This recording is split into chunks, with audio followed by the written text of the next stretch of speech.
always told people to get involved not only with their specialty organization, but also with a larger organization. So I was very involved with the Society of Vascular Surgery because that's my organization. I participated as treasurer and then became president, presented my research there, and that's really when I was a division chief of vascular surgery at UCLA.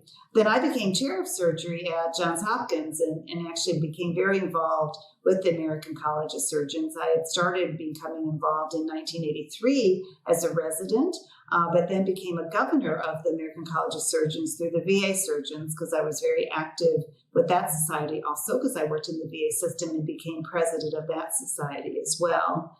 And then I became a regent, which is one of the 20 people that really run the college, became chair of the board of regents. I was the first woman to do that. I did that for 2 years. And then following that, you are eligible to become president. So last year I was elected president-elect and this year I'm president. So thinking about what I could contribute with my talk, I thought about what we need to do to get on the other side of COVID-19. It's really been a long 18 to 20 months with us hoping that COVID would be gone, and it keeps coming back over and over again. So I equated it to how we get patients through surgery, where you actually start doing things to help them pre-surgery, such as exercise and eating well and making sure they're all set to go mentally for the surgery. And then post-operatively, again, getting them out and exercising and having them understand what they need to get better. And I gave 2 examples of how we do that in patients who have aneurysm repair or distal bypass repair. So working on that as how do we get on the other side of COVID as far as education, research, our mental health is really to have hope. Is to really look at what we can do as surgeons to give our patients, our colleagues, our students, everyone hope as we go forward. So we devised a hashtag called Surgeons Sowing Hope, SOWING, that we're hoping to use this year to have many of our leaders talk about things they're doing to help patients become hopeful about getting their interventions and getting on the other side of COVID, and also how to get our colleagues to be hopeful as we go forward.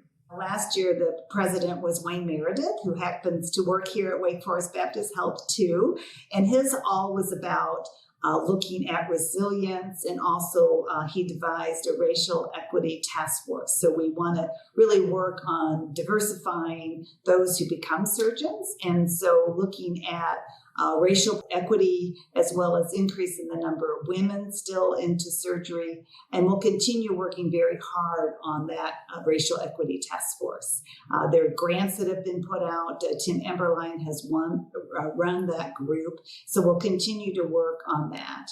The other thing that Scott Levin did was to work on bringing in more subspecialty surgeons into the college and really focusing on those so that they know that there's information and things they can learn from the college, including vascular surgery, plastic surgery, colorectal surgery.